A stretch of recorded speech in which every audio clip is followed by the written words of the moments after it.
ہمارے استاد محترم مفتی محمد یوسف تیبی صاحب فاضل مدینہ یونیورسٹی مدیر مرکز القادسیہ کہ وہ تشریف لاتے ہیں اور گفتگو فرماتے ہیں۔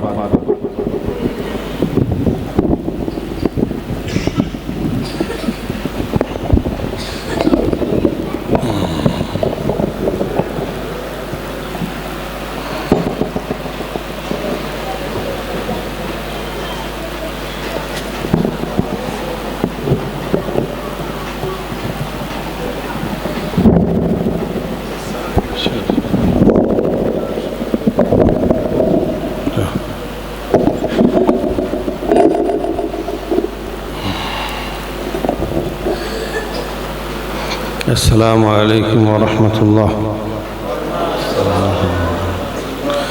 ان الحمد للہ نحمده ونستعینه ونستغفره ونعوذ باللہ من شرور انفسنا ومن سیئات اعمالنا من يهده الله فلا مضل له ومن يضلل فلا هادي له وأشهد أن لا إله إلا الله وحده لا شريك له وأشهد أن محمدًا عبده ورسوله اللهم صل وسلم وبارك وأنعم على عبدك ورسولك محمد وعلى آله وصحبه أجمعين۔ أعوذ بالله السميع العليم من الشيطان الرجيم۔ يا أيها الذين آمنوا اتقوا الله حق تقاته ولا تموتن إلا وأنتم مسلمون۔ وقال عز من قائل وأعدوا لهم ما استطعتم من قوة ومن رباط الخيل ترهبون به عدو الله وعدوكم وآخرين من دونهم لا تعلمونهم الله يعلمهم۔ محترم بھائیوں، سامعین اور سامعات، اللہ تبارک و تعالی نے ابھی آپ لوگوں کو پیدا نہیں کیا تھا،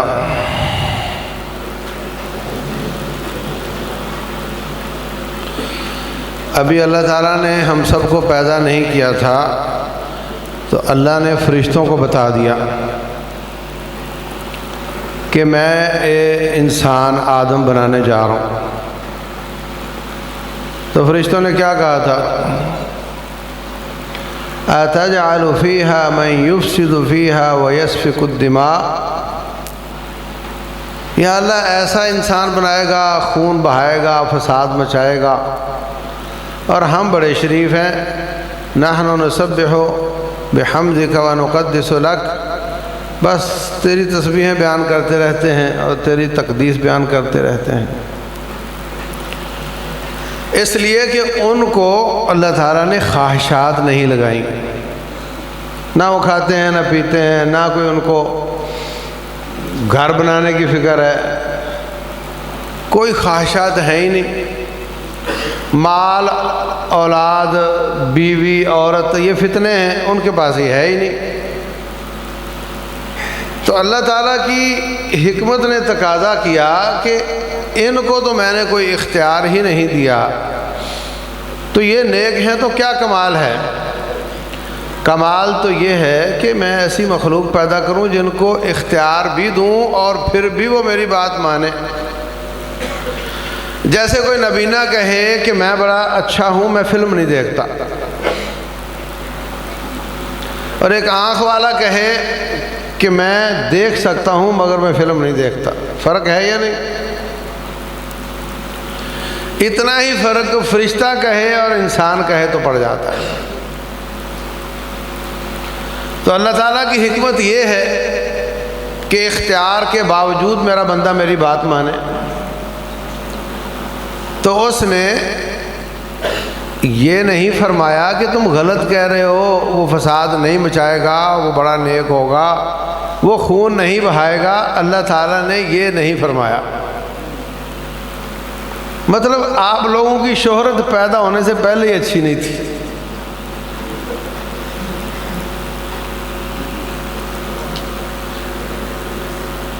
اب بات یہ ہے، میں بہت بڑی بات نہایت سادگی سے کروں گا۔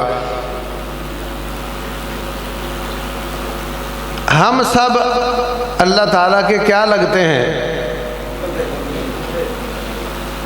ایک ہوتا ہے نوکر، ایک ہوتا ہے غلام، اور ایک ہوتا ہے بندہ۔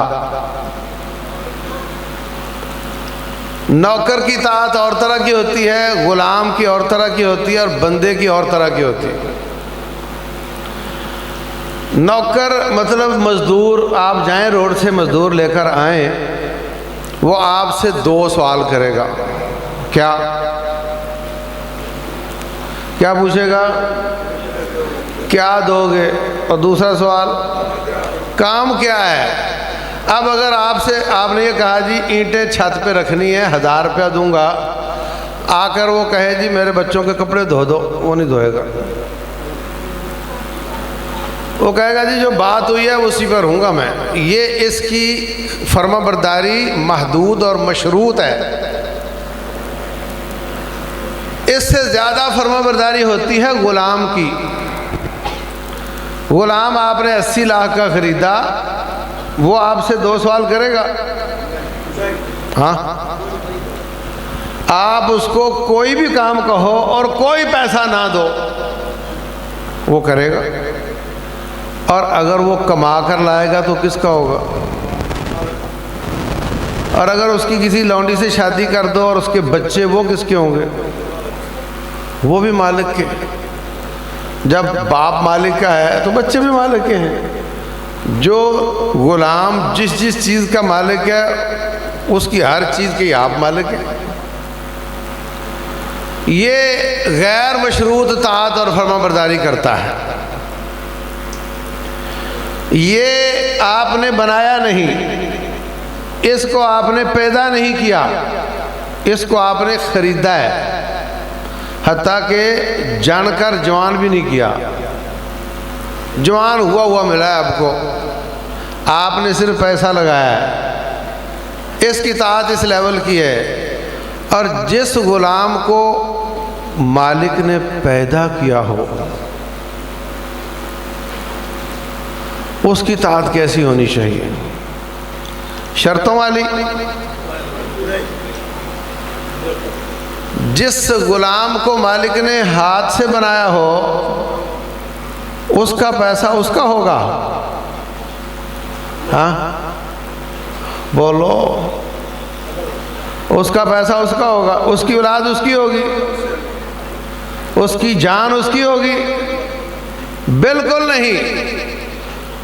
وہ ایسا غلام ہے کہ جس کو مالک نے خود بنایا ہے، اس کی اطاعت غیر مشروط ہوگی، اور اس کی جان اس کی نہیں، اس کا مال اس کا نہیں، اور اس کی اولاد اس کی نہیں ہوگی۔ وہ ہیں آپ۔ اگر آپ اپنے مال کو اپنا سمجھتے ہیں تو پھر رب کیوں پوچھتا ہے کہ کیسے کمایا؟ اگر آپ اپنے مال کو اپنا سمجھتے ہیں تو رب کیوں پوچھتا ہے کہ کہاں خرچ کیا؟ آپ کا اپنا ذاتی مال جو آپ نے کمایا ہے، آپ کا پڑوسی پوچھ سکتا ہے کہاں خرچ کیا؟ آپ کہو گے تیرا کیا تعلق ہے؟ کیا رب کو کہہ سکتے ہو؟ تو اس کا مطلب اس کا ہوا نا۔ اگر تیرا ہے تو تجھ سے تو کوئی پوچھ نہیں سکتا، اگر کوئی پوچھ سکتا ہے تو پھر تیرا نہیں ہے۔ جان تیری اگر تیری ہوتی تو گردہ بیچنا جائز ہوتا، خون بیچنا جائز ہوتا۔ اگر یہ جان تیری ہوتی تو خودکشی جائز ہوتی۔ میری تھی میں نے ختم کر لی، تمہارا کیا ہے بھائی؟ نہ جان تیری ہے، نہ مال تیرا ہے، نہ اولاد تیری ہے۔ میں پہلے آپ کو اپنی اوقات بتا دوں۔ یہ ہے ہماری اوقات کہ ہم ہیں اللہ کے ہاتھ سے بنائے ہوئے غلام۔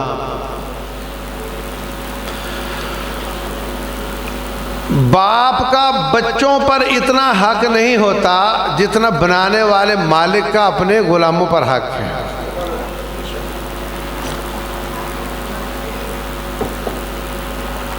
اگر کسی باپ کے 4 بچے ہوں، ایک اس میں نافرمان ہو،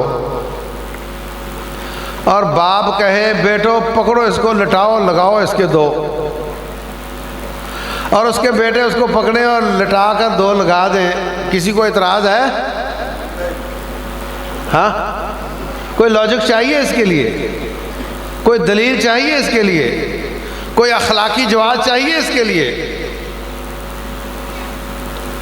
باپ کا بچوں پر اتنا حق نہیں جتنا مالک الملک کا اپنے غلاموں پر ہے، اور اگر مالک الملک اپنے نافرمان غلاموں کو کہے، اپنے فرما برداروں سے کہے کہ نافرمانوں کو لٹاؤ، ان کو 2 لگاؤ، تو پھر اخلاقی جواز چاہیے، پھر دلیل چاہیے، کیا اعتراض ہے؟ باپ اپنے بچوں سے پٹائی کرواتا ہے نافرمان بیٹے کی تو کسی کو اعتراض نہیں، مالک اپنے غلاموں سے اپنے غلاموں کی پٹائی کروا دے تو کہتے جی یہ تو بڑا قابل اعتراض بات ہے۔ رسول اللہ صلی اللہ علیہ وسلم کی سیرت پڑھتے ہیں، پڑھاتے ہیں، لکھتے ہیں، لکھاتے ہیں، اور بڑے بڑے اسکالر بنے ہوئے ہیں، بڑے بڑے ٹی ویوں پہ آتے ہیں اور بڑے بڑے پی ایچ ڈیز اور جناب یورپ کے چکر لگاتے ہیں۔ جب لوگ اعتراض کرتے ہیں تمہارے نبی صلی اللہ علیہ وسلم نے بدر میں ایک نہتے قافلے پر حملہ کیا تو وہاں یہ چپ ہو جاتا ہے، اس کا کوئی اخلاقی جواب دو۔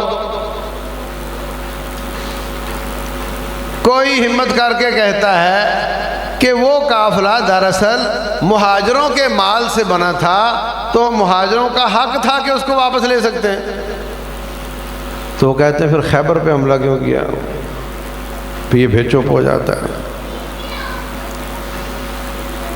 اس لیے اس کو مسلمان کہلوانے کا کیا حق ہے کہ اپنے نبی صلی اللہ علیہ وسلم کے پیارے پیارے کاموں اور ان کی سیرت کو اون ہی نہیں کر سکتا، اس کا جواب ہی نہیں دے سکتا؟ کیا حق ہے تجھے مسلمان کہلوانے کا؟ میں تجھے بتاتا ہوں کہ رسول اللہ صلی اللہ علیہ وسلم کی ساری سیرت پیاری ہے، اور میں آپ کے ہر کام کا آپ کو جواز بتاتا ہوں، اور سارے کاموں کا ایک ہی جواب ہے کہ اللہ کے سارے غلام ہیں، کچھ باغی ہیں، کچھ فرما بردار ہیں، وہ باغیوں کی پٹائی کرواتا ہے فرما برداروں سے، اس میں لاجک کی ضرورت ہی کوئی نہیں۔ میرے مصطفیٰ علیہ السلام اللہ کے طاعت گزاروں کے نمائندہ ہیں، ان کے سربراہ ہیں، اور ان کے ذریعے اللہ پٹائی کرواتا ہے۔ وَقَاتِلُوهُمْ يُعَذِّبْهُمُ اللَّهُ بِأَيْدِيكُمْ، ان کی پٹائی کرو، اللہ تمہارے ہاتھوں سے، اللہ ان کو عذاب دینا چاہتا ہے، تمہارے ہاتھوں سے اللہ ان کو عذاب دینا چاہتا ہے۔ اللہ فرماتے ہیں جو تم مار رہے ہو نا، یہ تم نہیں مار رہے، میں ہی مار رہا ہوں۔ وَمَا رَمَيْتَ إِذْ رَمَيْتَ وَلَكِنَّ اللَّهَ رَمَى، جو آپ نے ان کی پٹائی کی نا وہ آپ نے نہیں کی، میں نے کی۔ فَلَمْ تَقْتُلُوهُمْ وَلَكِنَّ اللَّهَ قَتَلَهُمْ، تم نے ان کو قتل نہیں کیا، اللہ نے ان کو قتل کیا ہے۔ رسول اللہ صلی اللہ علیہ وسلم نے یہودیوں کو مدینہ سے نکال دیا،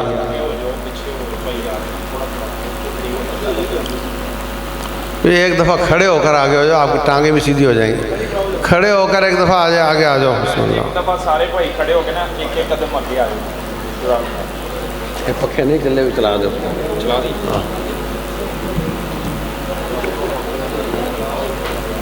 آ جاؤ پہلے۔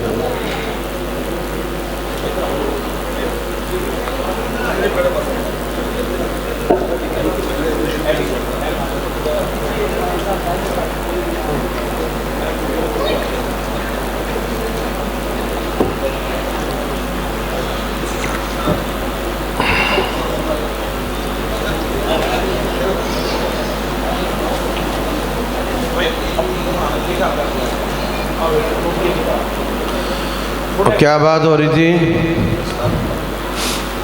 اور بولو۔ اور کہاں پہنچی تھی بات؟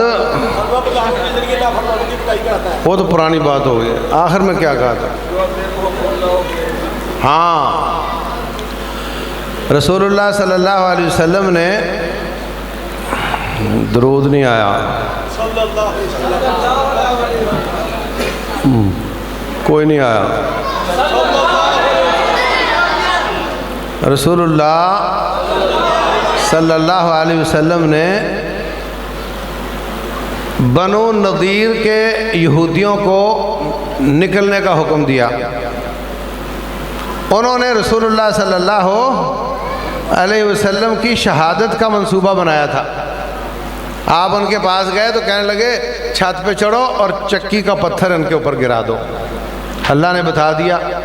آپ نے ساتھیوں سے کہا آپ ادھر ٹکو، مجھے کوئی کام ہے۔ آپ نکلے وہاں سے، بعد میں ساتھیوں کو بھی بلا لیا حکمت کے ساتھ، اور بعد میں پیغام بھیجا کہ تم نے مجھے قتل کرنے کی سازش کی ہے، لہذا جو اٹھا سکتے اٹھاؤ اور یہاں سے دفع ہو جاؤ۔ انہوں نے اڑی بھڑی کی، آپ نے ان کی کھجوروں کو کاٹا اور جو رہ گئی ان کو آگ لگا دی۔ کہنے لگے دیکھو کھجوروں کا کیا قصور ہے؟ اور کھجوروں کا قصور یہ ہے کہ یہ ہی تمہیں یہاں ٹکنے پہ مجبور کر رہی ہیں نا، یہ نہ ہو تو تمہارا یہاں جواز ہی کوئی نہیں۔ ایسا ہی ہوا جب ان کے باغ اجڑ گئے نا تو انہوں نے کہا اب یہاں رہنے کا کیا فائدہ، چلو نکلو یہاں سے۔ اور دشمن کو معیشت کے حساب سے نقصان پہنچانا یہ رسول اللہ صلی اللہ علیہ وسلم کا طریقہ جنگ ہے۔ اس لیے ہم کہتے ہیں وہ بچے جانیں قربان کر رہے ہیں، تم کم از کم اپنی زبان کی لذت قربان کر دو۔ کیسے کرو گے؟ پیپسی چھوڑ کے لسی پینے سے مزہ نہیں آپ کو آئے گا، مگر اس لیے اس لذت کو قربان کرو کہ یہ ہر پیپسی کا پیسہ ان کے پاس جاتا، وہ گولی بن کر ہمارے بیٹوں کے سینوں میں آتا ہے۔ نہیں مانیں گے، مزہ نہیں آئے گا ان کو۔ کہتے ہیں جی تم نے متبادل کیا بنایا ہے؟ اچھا تو جب ان ظالموں کی پروڈکٹ نہیں ہوتی تھی تو اس وقت دنیا نہیں جیتی تھی؟ اور ماں کے ہاتھ کی پکی روٹی پیزا کا متبادل ہے، سمجھے نہیں؟ اور شیل ٹوٹل کالٹیکس کا پی ایس او اور اٹک متبادل ہے۔ بات غیرت کی ہے صرف۔ اور اگر کسی ایک دو چیزوں میں متبادل نہ بھی ملا اور آپ مجبور ہوئے تو کم از کم 80% تو بائیکاٹ ہو جائے گا نا۔ اور یہ ظالم اپنے سٹرکچر کے نیچے ہی دب جائیں گے، جس طرح وہ ہمارے مسلمانوں کے گھروں کو گرا رہے ہیں نا۔ آپ لوگ ان کی پروڈکٹ نہ خریدو، یہ اس طرح نیچے گریں گے اللہ کے فضل سے۔ رسول اللہ صلی اللہ علیہ وسلم نے ان کی کھجوروں کو کاٹ دیا اور باقی کو آگ لگا دی۔ اعتراض کرنے لگے دیکھو جی ان کا کیا قصور تھا، یہ خون خرابہ ہے، یہ فساد ہے۔ تو رب ذوالجلال فرماتے ہیں وَمَا رَمَيْتَ إِذْ رَمَيْتَ وَلَكِنَّ اللَّهَ رَمَى، تو نے نہیں مارا ان کو، میں نے مارا۔ او مجاہدو فَلَمْ تَقْتُلُوهُمْ وَلَكِنَّ اللَّهَ قَتَلَهُمْ، تم نے ان کو نہیں قتل کیا، میں نے کیا۔ او مجاہدو تم نے ان کی کھجوروں کو نہیں کاٹا نہ ہی جلایا، میں نے جلایا۔ رب ذوالجلال فرماتے ہیں ما قطعتم من لینۃ او ترکتموها قائمۃ علی اصولها فباذن اللہ، یہ سارے کام میری اجازت سے ہو رہے ہیں، میں ان سب کی اجازت دیتا ہوں۔ ہاتھ مسلمانوں کا ہے، پٹائی ان سے رب کروا رہا ہے، اس لیے کہ وہ باغی غلام ہیں اور یہ فرما بردار غلام ہیں۔ اور سنو، اگر یہ بات کرو کہ جناب فساد ہے اور قتل ہے اور خون نکلتا ہے، رسول اللہ صلی اللہ علیہ وسلم اور ان کے صحابہ نے پوری دنیا فتح کی چند ہزار کے قتل کے بعد اور امن قائم کیا، اور تم نے تقریباً 30 لاکھ مسلمان افغانستان اور عراق میں شہید کیے، تم نے سوریا میں لاکھوں مسلمان شہید کیے، تم نے لیبیا میں شہید کیے، اور امن کہیں بھی نہیں آیا۔ 20 سال افغانستان پہ قابض رہے، امن نہیں آیا۔ یاد رکھو، ایمان سے امن آتا ہے، اسلام سے سلامتی آتی ہے، اور شرک ظلم ہے۔ ان الشرک لظلم عظیم، شرک والے سے ظلم آتا ہے، امن نہیں آتا۔ اور مسلمانوں، تم نے بہت بڑا ظلم کیا کہ گن چوروں کو پکڑا دی۔ میرے مصطفیٰ علیہ السلام تمہیں پکڑا کر گئے تھے اور تم نے چوروں کو پکڑا دی، پوری دنیا کا امن تم نے خراب کر دیا۔ اپنے پاس رکھتے تم دنیا امن کے ساتھ ہوتی۔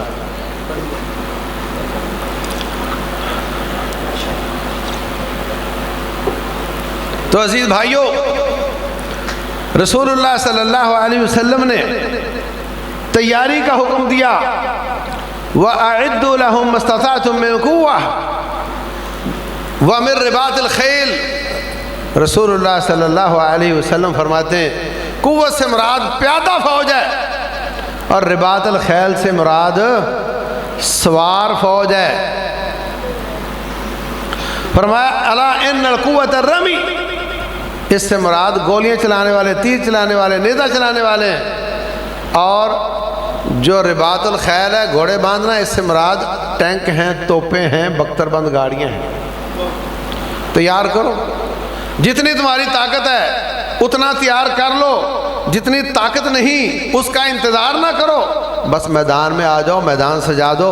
اصل میں پٹائی تو میں نے کرنی ہے، اور تمہارا تو بہانہ ہے، جب میدان میں کوئی نہیں ہوگا تو ہم کس کی مدد کریں گے؟ بس تم آ جاؤ۔ اللہ تبارک و تعالیٰ فرماتے ہیں اذ یوحی ربک الی الملائکۃ انی معکم، بدر کے میدان میں اللہ تبارک و تعالیٰ فرشتوں کو وحی کر رہا ہے، فرشتوں سے کہتا ہے جاؤ بدر میں، اور میں بھی آ رہا ہوں، انی معکم، میں بھی تمہارے ساتھ۔ یا اللہ پھر تھوڑی ڈیوٹیاں تقسیم فرما دے، آپ نے کیا کرنا ہے، ہم نے کیا کرنا ہے؟ اللہ فرماتے ہیں ایسے کرو، مسلمان تھوڑے سے ہیں، لڑنے آئے تھے 50 لوگوں سے، 313 50 لوگوں سے، لڑنا پڑ رہا ہے 313 کو 1000 سے، اور یہ تیاری کے بغیر آئے تھے اور لڑنا پڑ رہا ہے تیار فوج سے۔ تو یہ لڑنا نہیں چاہتے، ہاں سارے ہی کچھ لڑنا چاہتے ہیں، کچھ نہیں لڑنا چاہتے۔ میں نہیں کہہ رہا وَإِنَّ فَرِيقًا مِّنَ الْمُؤْمِنِينَ لَكَارِهُونَ، مومنوں کا گروہ دیکھ رہا ہے کہ یار حالات بالکل کوئی تناسب نہیں ہے، تو حضرت آپ اجازت دیں ہم مدینہ میں جا کر تیاری کر کے آ جاتے ہیں۔ آپ نے فرمایا جب نبی جنگ کا امامہ پہن لیتا ہے پھر وہ تیاری کرنے واپس نہیں جاتا، اب لڑنا ہوگا۔ صحابہ اکرام کچھ تو کہہ رہے ہیں ٹھیک ہے، اور کچھ چاہ رہے ہیں کہ تھوڑی تیاری مزید کر لیے ہوتے تو اچھا تھا۔ اللہ فرماتے ہیں وَإِنَّ فَرِيقًا مِّنَ الْمُؤْمِنِينَ لَكَارِهُونَ، کچھ لوگ ابھی ناپسند کر رہے ہیں، اس طرح نہیں لڑنا چاہیے ہمیں، یہ بھی نہیں لڑنا چاہ رہے کچھ فریق، اور ادھر سے کافر ہیں تو 1000 مگر ہیں باغی، ہیں بزدل، وہ بھی نہیں لڑنا چاہتے،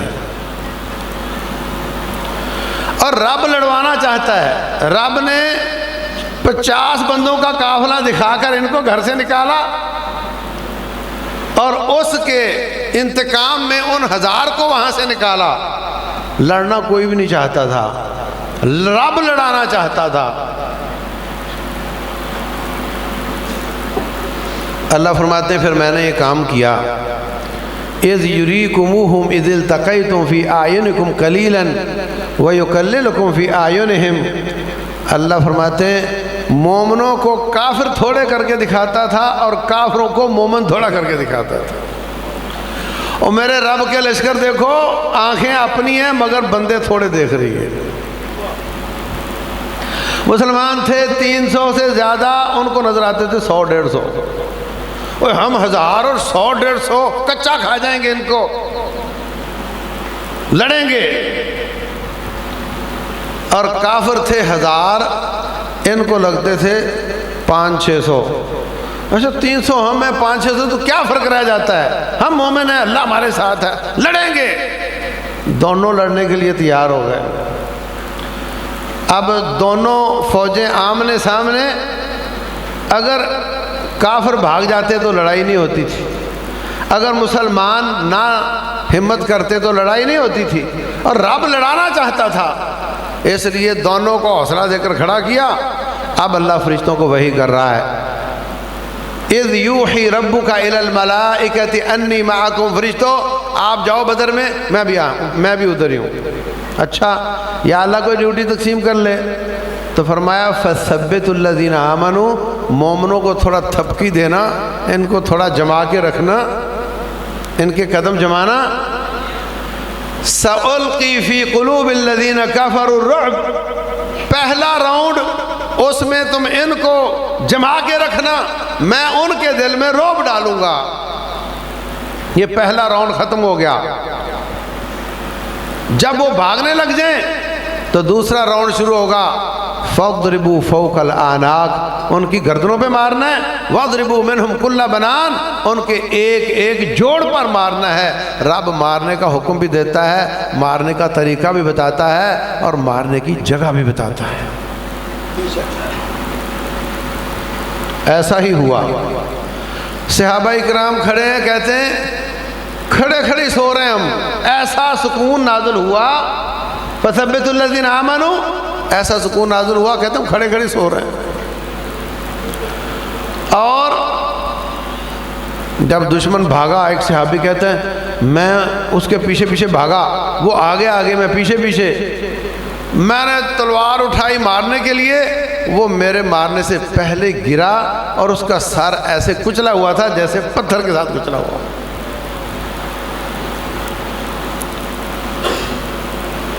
ایک صحابی گھوڑے والے، وہ کہتے ہیں میں بھاگا، کافر آگے آگے میں پیچھے پیچھے،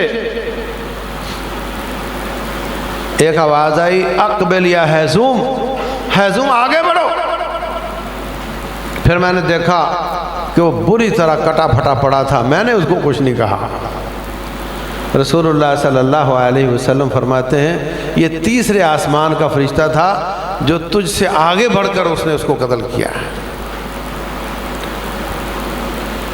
موساد کا سابقہ سربراہ، اسرائیل کی ایجنسی موساد کا سابقہ سربراہ کہتا ہے یہ جنگ ہم نہیں لڑ سکتے، اس لیے کہ مجھے بالکل سمجھ نہیں آتی کہ آر پی جی کے ساتھ ہمارا ٹینک تباہ ہو جاتا ہے، یہ نہیں ہو سکتا، ہم نے تجربے کیے ہیں، آر پی جی ہمارے ٹینک کو تباہ نہیں کر سکتا، مگر ان کا آر پی جی ہمارا ٹینک تباہ کر رہا ہے، یہ نہیں لڑ رہے، ان کے ساتھ کوئی اور لڑ رہا ہے۔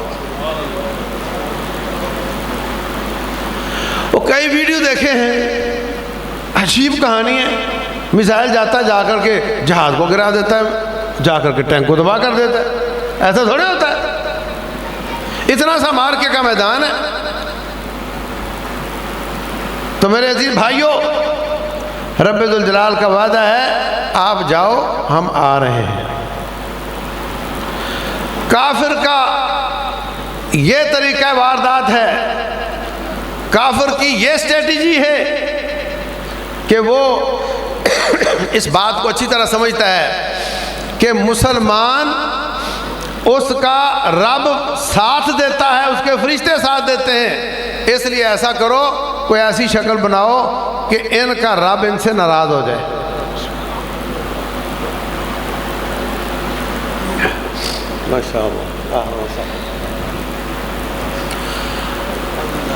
وہ چاہتا ہے کہ ان کا رب ان سے ناراض ہو جائے، پھر ہم ان کو ماریں تو ان کا رب مدد کے لیے نہ آئے۔ وہ سمجھ آ رہی؟ تو رب سے لڑانے کا کیا طریقہ ہے؟ مسلمانوں کو رب سے لڑانے کا کیا طریقہ ہے؟ وہ یہ طریقہ ہے کہ ان کو سودی بنا دو۔ فَإِن لَّمْ تَفْعَلُوا فَأْذَنُوا بِحَرْبٍ مِّنَ اللَّهِ وَرَسُولِهِ، اگر تم سود سے باز نہ آئے تو اللہ اس کے رسول کے ساتھ جنگ کرنے کے لیے تیار ہو جاؤ۔ آج ہمارے معاشرے میں سود ہڈیوں میں رچ بس چکا ہے۔ یہ موٹر سائیکل قسطوں پہ لے کے بیٹھا ہوا ہے، یہ کار قسطوں پہ لے کے بیٹھا ہوا ہے، یہ بنگلہ قسطوں پہ لے کے بیٹھا ہوا ہے، اور کوئی موبائل فون والوں سے سود پر پیسے لے رہا ہے، کوئی اس سے لے رہا ہے، کوئی اس سے لے رہا ہے۔ یاد رکھو یہ دشمن کا ہراول دستہ ہے سود، وہ اپنے میزائلوں سے پہلے سود کو بھیجتا ہے، جب سود آ جاتا ہے رب کی مدد کٹ جاتی ہے، اور بعد پھر بھائیجان وان کو جا ان کی تعداد بھی زیادہ، ان کی تیاری بھی زیادہ، پھر وہ جیت جاتے ہیں۔ ہمارے جیتنے کا ایک ہی طریقہ ہے، اِن يَنصُرْكُمُ اللَّهُ فَلَا غَالِبَ لَكُمْ، اگر اللہ تمہاری مدد کرے گا تو کوئی تم پہ قبضہ نہیں کر سکتا، غلبہ نہیں کر سکتا۔ وَإِن يَخْذُلْكُمْ، اگر اللہ تمہیں چھوڑ جائے، فَمَنْ ذَا الَّذِي يَنصُرُكُم مِّن بَعْدِهِ، اس کے بعد تمہاری مدد کون کرے گا؟ تو مسلمان کی اسٹریٹجی یہ ہے کہ وہ رب کو ساتھ لے کر لڑتا ہے۔ اور یاد رکھو چاروں طرف نظر دوڑاؤ، ہندوستان پہ 300 سال قبضہ رہا، ایسے تو نہیں کیا، انہوں نے بندے مار کے ہی کیا تھا نا، وہاں بھی فساد ہو چکا، کشمیر میں فساد ہو رہا ہے، پیچھے ہمارے سنکیانگ ہے پاکستان سے 3 گنا بڑا، مشرقی ترکستان جس پہ چائنا کا قبضہ ہے، 80% چائنا کا تیل وہاں سے نکلتا ہے، جو پاکستان سے کی سرحد سے لگتا ہے نا چائنا کا حصہ، یہ مسلمانوں کا علاقہ ہے، پاکستان سے 3 گنا بڑا ہے، یورینیم یہاں سے نکلتی ہے اور پیٹرولیم یہاں سے نکلتا ہے، یہ مقبوضہ ہے۔ آگے چلے جاؤ، Turkestan, Turkmenistan, Azerbaijan, Tajikistan, Uzbekistan, Dagestan, Chechnya, یہ سارے ہماری ہوش میں ان میں قتل و غارت ہو چکی، رشیا کا قبضہ ابھی بھی چھوٹا ہے۔ آگے چلے جاؤ، سوریا میں پت جھڑ لگ چکی ہے، الجزائر، تیونس، مصر میں قتل و غارت ہو چکی ہے، سوڈان میں ہو چکی ہے، اس کا آدھا حصہ الگ ہو چکا ہے۔ آگے چلے جاؤ، فلسطین میں ہو رہی ہے۔ آگے چلے جاؤ، عراق میں امریکہ نے بہت بندے شہید کیے، وہاں پہ پت جھڑ لگ چکی ہے۔ یمن میں مسلسل جنگ جاری ہے۔ ہمارے چاروں طرف یہ کام ہو رہا ہے، اور ہم بچے ہوئے کیسے ہیں؟ ہم بچے ہوئے ہیں، ادھر دیکھو، دین، غیرت اور آزادی کی قسطیں دے دے کر جی رہے ہیں۔ اور جو گن لے کر آ جاتا کہتا ہے موبائل دے دو ورنہ جان دے دو، ایسے ہوتا ہے نا، ہم موبائل دے رہے ہیں، غیرت، ایمان اور آزادی کی قسطیں دے رہے ہیں۔ آپ آزاد ہیں؟ اس گورنمنٹ نے کہا بہت زیادہ دنیا چیخ رہی ہے، بل بڑے آ رہے ہیں، تو چلو اس پہ کچھ سوچتے ہیں کہ ان کے بل تھوڑے کم کر دیں، تو پھر کہنے لگے IMF کہے گی تو پھر ہوں گے۔ آزاد ہو؟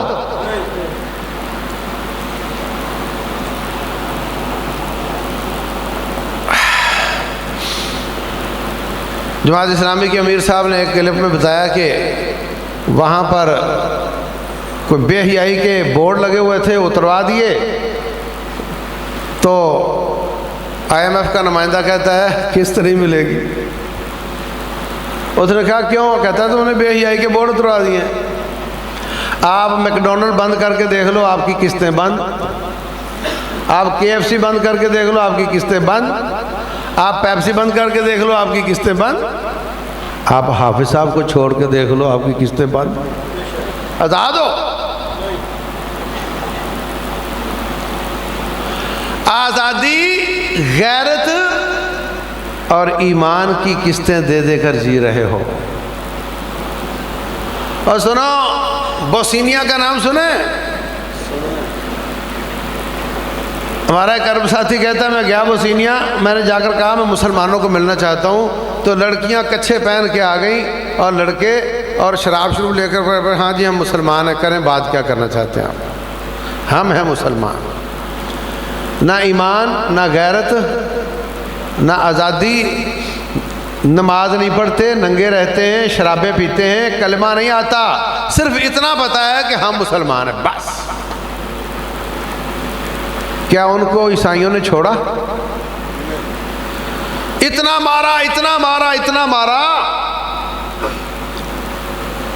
کہ برفوں میں گڑھے نکال کے کرین کے ساتھ دھکیل کر کے ان پر برفیں ڈال دی گئی۔ 10 سال تک ان کی اجتماعی قبریں نکلتی رہی۔ کیا قصور تھا ان کا کہ وہ ابھی تک یہ کہتے تھے کہ ہم مسلمان ہیں؟ تو یہ قسطیں چلتی رہیں گی یہاں تک کہ وہ دن آئے وَلَن تَرْضَىٰ عَنْكَ الْيَهُودُ وَلَا النَّصَارَىٰ حَتَّىٰ تَتَّبِعَ مِلَّتَهُمْ، جب تک تم یہودی عیسائی نہیں بن جاتے اس وقت تک تمہیں وہ نہیں چھوڑیں گے۔ ایک جنگ لڑنے کا طریقہ بوسنیا والوں کا ہے کہ ایمان، غیرت اور آزادی کی قسطیں دیتے رہو، اب ایمان اتنا ایک رہ جائے کہ تم کہو میں خالی مسلمان ہوں، پھر بھی وہ نہیں چھوڑیں گے، لڑنا پھر بھی پڑے گا۔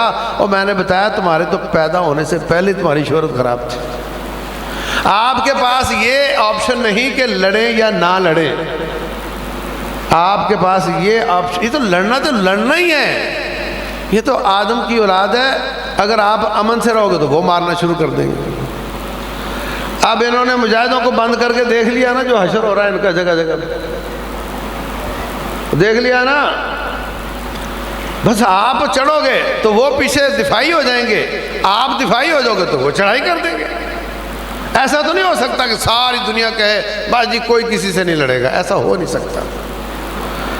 اور فرشتوں نے کہا تھا تجعل فیہا من یفسد فیہا ویسفک الدماء، یہ پیدا ہو گیا تو اس نے فساد کرنا ہے۔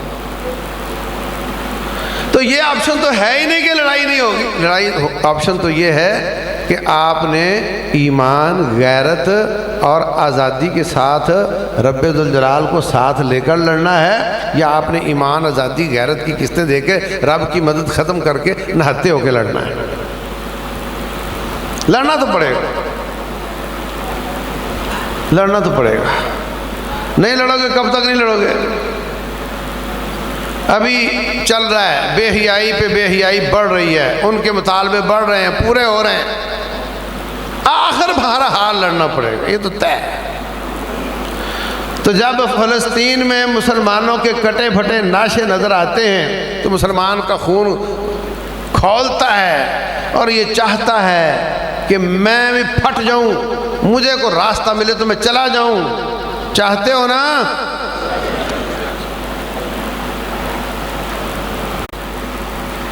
تو آپ تو بوجھ بنو گے دوسروں پر بھی، نہ آپ کو پیچھے چھوڑ کے آئے اور نہ آگے لے کر جا سکے۔ مطلب کچھ سوچو نا کہ آپ ہو کہاں، گن پڑی ہو، پتہ گولی کدھر سے نکلتی ہے، لیکن شوق بہت ہے۔ اللہ فرماتے ہیں فقاتل فی سبیل اللہ لا تکلف الا نفسک وحرض المؤمنین، اے نبی صلی اللہ علیہ وسلم آپ قتال کریں اللہ کے راستے میں، اور کوئی نہ بھی آئے تو آپ اکیلے ہی آ جائیں۔ یا اللہ میرے آنے سے کیا ہوگا؟ عسى اللہ ان یکف بأس الذین کفروا، اللہ دشمنوں کی یلغار روک دے گا، اور اللہ اپنا تعارف کروا رہا ہے، اللہ اپنا تعارف کروا رہا ہے۔ واللہ، اللہ اپنے بارے میں کہہ رہا ہے، واللہ اشد بأسا، اللہ شدید لڑائی کی مہارت رکھتا ہے، وہ اشد تنکیلا، اور بہت زیادہ انتقام لینے والی ذات۔ او بھائیو، دو چیزیں ضروری ہوتی ہیں، انتقام کا جذبہ بھی اور مہارت بھی، اللہ نے دونوں بیان کی ہیں، ٹھیک ہے؟ اگر آپ ایک فوج تیار کریں 10 لاکھ کی اور کروڑوں اربوں روپیہ لگا دیں اور اس کو دشمن کے سامنے کھڑا کریں، اور دشمن سے ان کی لڑائی کوئی نہ ہو، کوئی جھگڑا ہی نہ ہو، کوئی انتقام کی آگ ہی نہ ہو، کوئی بغض ہی نہ ہو، کوئی کینہ ہی نہ ہو، کوئی دشمنی نہ ہو، تو پیسے ڈوب گئے نا آپ کے۔ ہاں، تو اس کا مطلب یہ ہوا کہ جتنا ضروری ان کے میزائل اور ٹینک اور توپیں اور جہاز ہیں، اتنا ہی ضروری ان کے سینے میں ان کے خلاف بغض ہے۔ مسلمانوں کے پاس یہ جو چیز ہے نا، کافر کے خلاف بغض، یہ بڑا ہی قیمتی ہے، اس کو سنبھال کے رکھو۔ لیکن جو دوسری چیز کی کمی ہے وہ ہے تیاری۔ وَأَعِدُّوا لَهُم مَّا اسْتَطَعْتُم مِّن قُوَّةٍ، وہ ہمارے پاس نہیں ہے۔ اگر پاکستان میں اسلحہ امریکہ کی طرح بغیر لائسنس کے نہیں ملتا تو لائسنس کے ساتھ تو ملتا ہے نا۔ اپنی ترجیحات میں رکھو کہ ہم نے اسلحہ لائسنس لینا ہے، تیاری کرنی ہے، اس کو سیکھنا ہے۔ موٹر سائیکل فریج کی بجائے اسلحہ رکھ لو، اپنی زندگی کو پریشان کر لو، آخرت کو اچھا کر لو۔ نمبر 2، آپ میں سے کون ہے جس نے فلسطینیوں کے لیے ایک آنسو بہایا ہے؟ ہاتھ کھڑا کرو۔ آنسو تو سستا ہے نا، وہ تو مفت میں ملتا ہے نا۔ اگر دل میں ان کے لیے محبت ہے تو رو رو کر ان کے لیے دعائیں کرو۔ دعا بھی مسلمان کا ہتھیار ہوتا ہے۔ نمبر 3،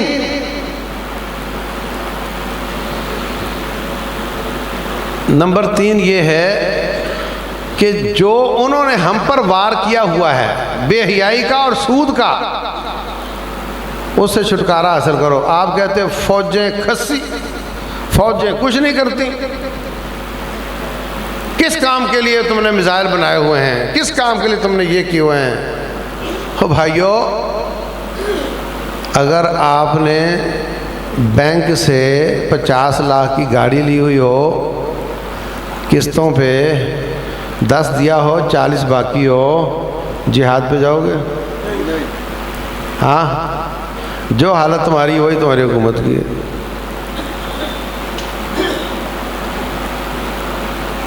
ہاں، لڑائی کس کے ساتھ ہے؟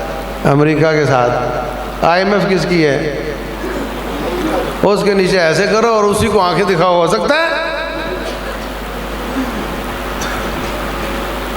اور اس کو وہ سارے قرضے کیوں لیے تھے؟ موٹر وے بنانے کے لیے نا، روٹی کے لیے تو نہیں لیے، پانی کے لیے تو نہیں لیے، کس کے لیے لیے؟ اور موٹر وے اٹریکشن کس کے لیے ہے؟ آپ کے لیے۔ آپ کہتے ہو موٹر وے بنائے گا تو ووٹ اس کو ملے گا، جیب سے تو نہیں بنائے گا وہ۔ ابھی بھی کئی سیاستدان آ کر کہیں گے ہم یہ بنا دیں گے، ہم وہ بنا دیں گے، جیب سے نہیں، قرضے لے کر۔ اور اتنے قرضوں کے باوجود ان کو قرضے کون دے گا؟ جو ان کی جان نکال لے گا، جو ان سے بڑے بڑے مطالبے منظور کروائے گا، تمہارا سارا ملک مورگیج کرے گا۔ ایئرپورٹ دے چکے، موٹر وے دے چکے، اب پتہ نہیں کیا کیا مزید ان کو دیں گے تو وہ آپ کو دے گا۔ قرضوں پہ قرضے چڑھیں گے، کیونکہ آپ یہ سمجھتے ہو کہ یہ کام کیے جائیں تو ووٹ کا حقدار ہوتا ہے، قصور آپ کا ہے۔ اس حالت میں آپ امریکہ سے قرضے لو اور اس کو آنکھیں دکھاؤ اور لڑائی کرو، کیسے ہو سکتا ہے؟ اب تک آپ نے جنگیں لڑی ہیں سہارے سے، آپ نے سر پہ نہیں لڑی، اور اب اگر اپنے سر پہ ان سے لڑو جن سے پیسے لیتے ہو، کیسے ہو سکتا ہے؟ جنہوں نے جنگیں لڑنی ہوتی ہیں وہ شیشے کا گھر نہیں بناتے۔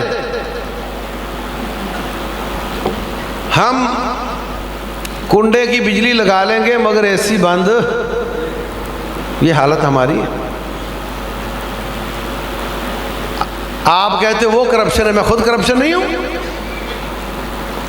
تو میرے عزیز بھائیوں، یہ کام اس طرح نہیں ہوتے کہ وہ ہاتھ باندھ کے چل پڑو اور جا کے ان کو مارنا شروع کر دو۔ اس کے لیے تیاری کرنی پڑتی ہے، اس کے لیے اپنا ذہن تیار کرنا، سود سے جان چھڑوانا، بے حیائی سے باز آنا، رب ذوالجلال سے لو لگانا، اللہ تعالیٰ کی مدد ساتھ لینا، اور پھر جو ہم کر سکتے ہیں ان میں سے ایک یہ ہے کہ ہم اپنی لذت کو قربان کرتے ہوئے اپنے ملک کی پروڈکٹ خریدیں، اگرچہ کمزور ہو، اگرچہ اس جیسا مزہ نہ ہو، اور ان کی نہ خریدیں۔ یہ سب چیزیں وہ ہیں جو آج ہم یہاں کر سکتے ہیں۔ جب ہم پرائمری میں پاس ہو جائیں گے تو اللہ میٹرک کا موقع بھی دے دے گا، وہ پرائمری فیل کو میٹرک میں بٹھاتا ہے کوئی؟ جو کام کر سکتے وہ نہ کرو اور جو نہیں کر سکتے وہ کرو گے. 5 وقت نماز نہ پڑھے کہ حج میں نے کرنا ہے. ہاں 5 وقت کی نماز نہیں پڑھتا، حج میں نے کرنا ہے. بھی جو تیرے پاسبل ہے تیرے لیے وہ تو کرنا پہلے. جب یہ کرے گا تو اللہ اس کی بھی توفیق دے دے گا. تو ہمیں جو ممکن ہے وہ سارے کام کرنے چاہیے، اور پھر رب ذوالجلال وہ دن لائے گا کہ انشاءاللہ رسول اللہ صلی اللہ علیہ وسلم کے فرمان کے مطابق مسلمان یہودیوں کو قتل کریں گے، اور وہ چھپیں گے درختوں کے پیچھے، پتھروں کے پیچھے. پتھر اور درخت بول بول کر کہے گا ھذا یہودی ورائی فاقتلہ، اے میرے پیچھے یہودی چھپا ہوا ہے، آؤ مسلمان اس کو قتل کرو. الا الغرقد، غرقد کا درخت نہیں بولے گا، فإنها من شجر اليہود، یہ یہودیوں کا درخت ہے. اور باقی سارے درخت بول بول کر بتائیں گے میرے پیچھے یہودی آؤ اس کو قتل کرو. وہ دن آنے والا ہے انشاءاللہ. وہ کام اللہ آپ سے لے گا، لیکن اس سے پہلے اپنے آپ کے تیاری بھی کر لے، اور جو کام پاسبل ہیں وہ کرے، اور اگلے کی اللہ سے دعا مانگے. جب اللہ تعالیٰ بندے میں دیکھتا ہے، سنجیدگی دیکھتا ہے، اللہ توفیق دے دیتا ہے. اللہ تبارک و تعالیٰ جو عمل سنا ہے عمل کی توفیق عطا فرمائے. واللہ اعلم، وصلی اللہ وسلم وبارک علی نبینا محمد.